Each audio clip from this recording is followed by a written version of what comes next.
Assalamu alaikum, Dr. Meha, we can't hear you. Would you please start it again after checking your Okay, mic? okay, ma'am. Sorry.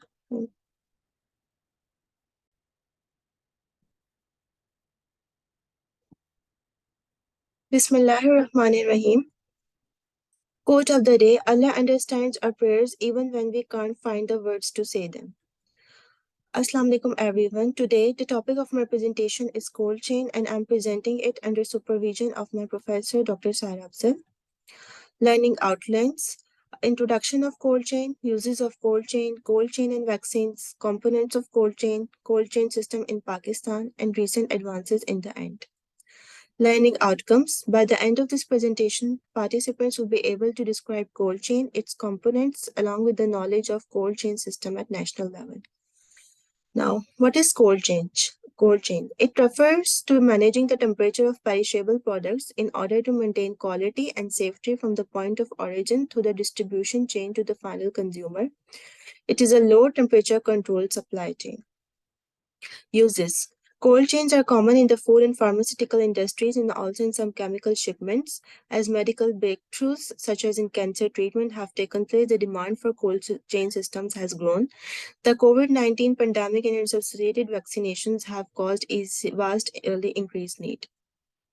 Now, cold chain and vaccines. A high quality cold chain allows health workers to deliver life saving vaccines to every last child. Delivering vaccines to all corners of the world takes a chain of precisely coordinated events in temperature controlled environments to store, manage, and transport these life saving products. Vaccines must be continuously stored in a limited temperature range from the time they are manufactured until the moments of vaccination. This is because temperatures that are too high or too low can cause the vaccine to lose its potency. And once a vaccine loses its potency, it cannot be regained or restored.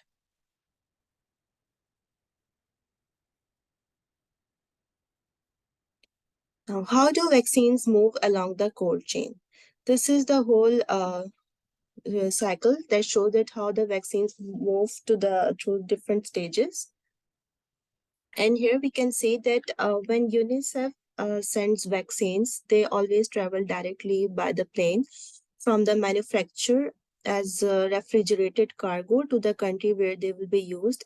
And once they land, they are stored in cold rooms before they being distributed to national store, subnational store, district store, and then service delivery point.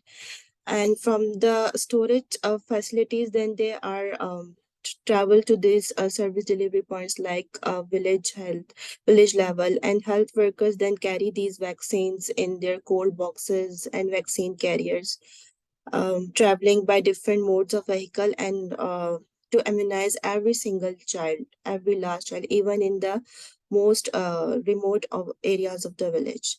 Then they go to the waste management. Then there are daily records, then monthly reports and monthly analysis, and then there is a request for further supply. Now, vaccine storage temperatures. Depending on the type of vaccine, there are two temperature ranges for storage. First is that vaccines that are sensitive to freezing should be stored at temperature between 2 degrees centigrade and 8 degrees centigrade. And second is that vaccines produced with viral or lyophilized strains can be stored at temperatures between minus 15 degrees centigrade and minus 25 degrees centigrade. So this is the table that is summarizing vaccines, their storage period, and temperatures according to the operating levels of the chain. And here we can see that there are three levels: central, regional, local, along with the time that vaccines can be kept for. And this is the temperature range, like for OPV, oral polio, BCG, measles, mumps, and measles, rubella, yellow fever, Haemophilus influenza.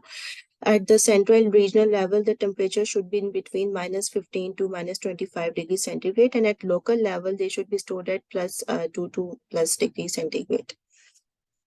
And these are the vaccines that should be kept from plus 2 to plus 8 degrees centigrade. That is, they should not be freezed.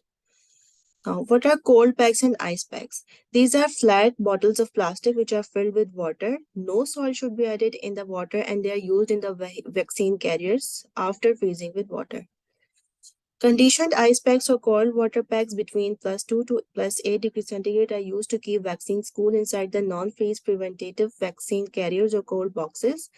They contain a mixture of water and ice at an initial temperature of about 0 degrees centigrade and known to be the conditioned ice packs. Then these are the storage and transport equipments such as cold rooms, refrigerator, freezers, cold boxes, and vaccine carriers. They must comply with performance standards defined by the WHO. Stock management procedures must follow WHO guidelines specific to each type of vaccine. Now, types of cold chain. Active cold chain, these include active thermal systems that do not use any phase change materials such as water, ice, or dry ice. They use mechanical or electric systems powered by energy source to maintain proper product temperatures. The equipment used in active cold chain split into categories as follows, like compression refrigerators and absorption refrigerators. Then comes passive cold chain. These include passive thermal systems that commonly use phase change materials such as water, ice, or dry ice. They're the most basic and cost effective. Some of the basic systems in use are as like freezers for province, country, and sometimes at the township level, and refrigerators, sometimes the new water jacket refrigerators for province, country, and township levels. And some villages do not have access to a refrigerator for vaccine storage, and therefore they use cold boxes, vaccine carriers, which are used to store vaccines during the immunization session or round, then isothermal packagings and ice packs or ice. Now, components of cold chain. Three basic and important components of cold chain are transportation and storage of vaccines, second is shipping, third is receiving. Now, transportation and storage. Manufacturers have determined that all vaccines are sensitive biological substances that can lose their potency when exposed to temperatures outside the recommended storage range. The correct number and placement of ice packs inside the cooler is important because too few ice packs can fail to maintain the internal cooler temperature, and too many ice packs have the potential to freeze the vaccine. So, a certified thermometer should be included in the transport container for early monitoring of the internal cooler temperature by vaccine transport personnel. The temperature should be placed next to the vaccine, not adjacent to the cold pack, as we can see in this picture. And content should be layered bottom to the top in the following order, like refrigerated cold packs, then there is barrier material, and then vaccines along with thermometer and another barrier layer. The vaccine name, number of vials, date, time, and recorded temperature should be displayed legibly on the outside of the cooler. Vaccine should never be transported inside the trunk of a vehicle because the temperature inside the trunk cannot be controlled as well as the temperature inside the vehicle, nor should the vaccine be left unattended the vaccine because the temperature may become either warmer or cooler, altering the internal temperature of the cooler. So vaccine must be transported in properly insulated containers. This is a styrofoam box with 2-inch thick walls and invalidated coolers that are sufficient for short-term transport. They can be lined with water packs to keep vaccines and diluents in the required temperature range during transport or short-term storage in the vaccine cold box. Then comes the second component, that is shipping. Occupational and environmental health nurses may also need to ship vaccines to other clinics due to inventory shortages. When shipping is necessary, vaccine cold chain requirements must be maintained. Containers capable of maintaining the acceptable temperature range for 40 hours should be used. When shipping a vaccine, it is important to determine whether the vaccine has been exposed to temperature outside the recommended range, potentially rendering the vaccine ineffective. Cold chain monitors are used to monitor vaccine temperatures during shipping. Small digital devices that are placed with phase-sensitive vaccines during transport or storage are used, and these are called as electronic phase indicators, as seen in this picture. Live vaccines generally tolerate freezing well and deteriorate rapidly when removed from the freezer. So, occupational and environmental health nurses should administer the vaccine immediately after removing it from the freezer. Vaccines that is damaged or expired is considered medical waste and must be properly disposed of in accordance with state regulations. All open WHO pre-qualified multi-dose vials of vaccine should be discarded at the end of immunization session. Then comes the last component, that is receiving of vaccines. As vaccine arrives, it must be carefully inspected to ensure that the cold chain has been maintained. The shipment must be received, inspected, properly stored as soon as it arrives. And once it arrives, the container and its contents should be examined for any damage. A shipping time of less than 48 hours is necessary to ensure that the vaccine temperature has been within the acceptable range. Ice packs and dry ice are ineffective after this time period. So vaccine vials should be inspected for expiration date. The cold chain monitors should be checked to ensure the temperature were maintained during shipping. Cold packs or dry ice should be inspected for coolness and to ensure a barrier exists between the packs and the vaccine. So the CDC stresses that visual inspection is ineffective to ensure vaccine potency. If any question arises as to whether the vaccine was compromised during shipping, the vaccine should be clearly marked "Do not use" and kept separated from other vaccines until its integrity can be determined. According to standard in a front opening domestic refrigerator, MMR, BCG, OPV vaccine should be kept on the top shelf. These are the vaccines sensitive to heat. We can see that the OPV, influenza, and these vaccines are the most sensitive to heat, and the hepatitis A, B, Haemophilus influenza B, these are the freeze-dried, and these are the least sensitive vaccines. And in the next presentation, we will discuss about the vaccine vial monitors, which should be used to monitor heat exposure while examining the vaccines. Now, problems in protecting temperature-sensitive medicines and vaccines in Pakistan. The pharmaceutical supply chains in Pakistan face many problems since regulatory controls in the country are rather lax and corruption matured. As a result, retailing pharmaceutical sector is largely carried out like grocery store retailing. Anyone can open a chemist shop. This part of pharmaceutical supply chain is largely to be blamed from break in the cold chain. Moreover, hours and hours of load shedding, sometimes extending to 18 hours, makes the refrigerators useless anyway. Governmental vaccination campaigns are often funded by donor agencies which have sufficient resources to maintain a cool chain, but due to poor management, lack of training, the results often leads the vaccination campaigns to failure. The primary level in the cold chain delivery system is national level. WHO has identified the lack of infrastructure in maintaining a cold chain supply as one of the major problems leading to failure in immunization of children against polio, measles, MMR, and rubella. Recommended vaccine storage for OPVs at national level is -15 to -25 degrees, whereby they claim that one of the biggest problems that Pakistan faces today is the lack of infrastructure in cold chain logistics. WHO also further identified load shedding and poorly educated staff are also the factors accountable for mismanagement of medicines and vaccines from extreme temperatures. Now, moving on to latest updates. This is the article titled as Expanded Program on Immunization Cold Chain Practices Assessment in Pakistan. The objectives of the study were to assess the cold chain practices among centers at polio high-risk areas of the country. A cross-sectional study was conducted to assess the existing cold chain practices in Pakistan, keeping consideration the standard cold chain maintenance protocols. Study was conducted using questionnaire, embarking key performance indicators, including human resource, cold chain equipment management, storage, monitoring and evaluation, waste disposal, and transportation. The study coverage included federal, provincial, district, and sub-district level EPI stores. Federal and provincial EPI stores have been observed demonstrating benefiting compliance to the standard cold chain practices with an average of 91% compliance percentage.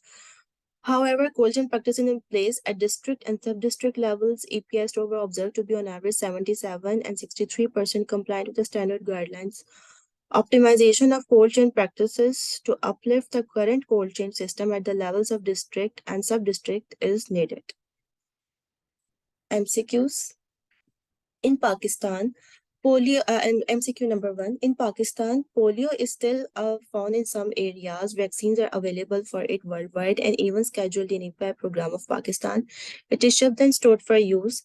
Recommended vaccine storage temperature for OPVs at national level is 2 to 8, -8 to 12, 15 to 25, -15 to -25, or 8 to 25 degrees centigrade. A. So D is the right option. The optimum temperature at national level is -15 to -25 degrees centigrade. MCQ number 2. A person ABC works at refrigerator shop. A company XYZ that has partnership at government level gives an order 23 refrigerator and asking the owner mention about vaccine storage use. The use of refrigerator is taken under which type of cold chain? Active cold chain, passive cold chain, slow cold chain monitoring. Any guess? Active cold chain. A. Yes, A is the right option. It is used in active cold chain type. MCQ number 3. Pakistan has hot weather most time of the year. Cold chain process is also disturbed by the process of load shedding and road issues. Ice packs are used for short distance travel. However, some vaccines are not very much sensitive to heat. Which among the following vaccine is having least sensitivity to heat? OPV, MMR, diphtheria, hepatitis B, influenza vaccine.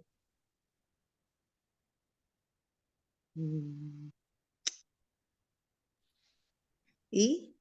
D. No, D is the right option. It is hepatitis B, or it can be hepatitis A also. They are the least sensitive to heat. MCQ number 4. Transport of vaccines is carried out very carefully. A certified thermometer should be included in the transport container for early monitoring of the internal cool temperature by vaccine transport personnel. The thermometer should be placed near cold pack, in the cold pack, near vaccination vial, in the vaccination vial, near refrigerator barrier. C. Yes, C is C is the right option. MCQ number 5. An end-to-end delivery process that keeps the temperature of a package consistent is called an unbroken cold chain. The system is used worldwide for shipping and storage of vaccine. The primary level in the cold chain delivery system means primary healthcare center, national level, district level, provincial level, federal level. A? B is the right option, national level. MCQ number 6. When shipping is necessary, vaccine cold chain requirement must be maintained. An insulated container that can be lined with water packs to keep vaccine and diluents in the required temperature range during transport or short-term storage is called Iceland refrigerator, vaccine cold box, cold room, freezer room. Iceland refrigerators. A. B is the right option, vaccine cold box. For short-term storage, these are used. MCQ number 7. Cold chain monitors are for single use, are temperature sensitive, and should be placed in the refrigerator prior to use to ensure that they die in a solid state before activation. Small digital devices that are placed with freeze sensitive vaccines during transport or storage are called vaccine vial monitor, 30-day electronic temperature loggers, electronic freeze indicators, temp thermometers, or cold chain monitors. A. Mm. C is the right option. C? Yes, C is the right option. MCQ number 8. Frozen water packs are used for keeping reconstituted BCG measles containing vaccines and OPV during the immunization session if no other option is available. Which water packs contain a mixture of water and ice at an initial temperature of about 0 degrees centigrade? Frozen ice packs, cool water packs, warm water packs, conditioned ice packs. A? D is the right option. These are called conditioned ice packs. MCQ number 9. A high quality cold chain allows health workers to deliver life-saving vaccines to every last child. It is delivered from a manufacturer to following levels. These are the different options like national store, district store, vaccine administration, monthly report, then waste management. National store, district store, vaccine administration, waste management, then monthly report. National store, district store, vaccine administration, daily analysis, waste management. And the last option is national store, district store, vaccine administration, request for supply, and then waste management. A. A? No, B is the right option. After administration of vaccine, they are discarded. Vials are discarded. That is, they go to waste management. Then there's made daily and monthly reports. MCQ number 10. Mr. XYZ is a nurse by profession. His duty in Page Ward in Mayo Hospital is in preventive side. He is in charge of giving booster dose to children that come every Friday. For his convenience, he has arranged all vaccine vial according to standard protocol. According to standard in the front opening domestic refrigerator, which vaccine should be kept on the top shelf? Mufus influenza, HPV, TTT, or MMR, BCG, OPV? DT, DTP, hepatitis B. D, rotavirus, Haemophilus influenza, DTP. E, hepatitis A and DPT. C. No, B. B is the right option. MMR, BCG, and OPV. This is the key. This is the YouTube link of my presentation. And thank you.